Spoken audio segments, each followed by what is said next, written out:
এক ছিল সবুজ পাহাড় আর নীল নদীর দেশে ছোট্ট এক গ্রাম। সেই গ্রামে থাকলে রিনা নামে এক মিষ্টি মেয়ে।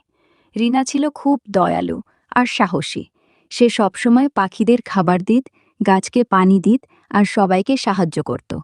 একদিন বিকেলে রিনা জঙ্গলের ধারে খেলছিল। হঠাৎ সে ঝোপের আড়াল থেকে ঝলমলে সোনালি আলো দেখতে পেলা। অবাক হয়ে কাছে গিয়ে দেখে একটা সোনালি হরিণ দাঁড়িয়ে আছে।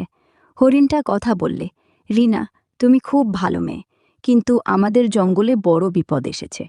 রিনা ভয় পেলেও সাহস করে বললে, কি হয়েছে, আমি কি সাহায্য করতে পারি?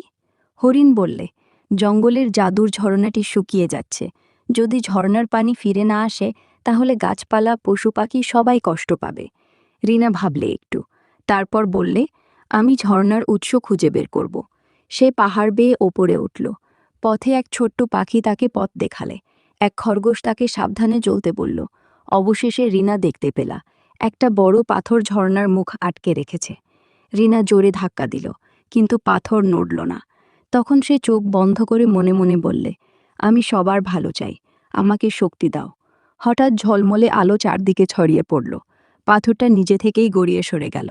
ঝর্ণা আবার কলকল করে বয়ে উঠল। জঙ্গলে আনন্দ ফিরে এলো।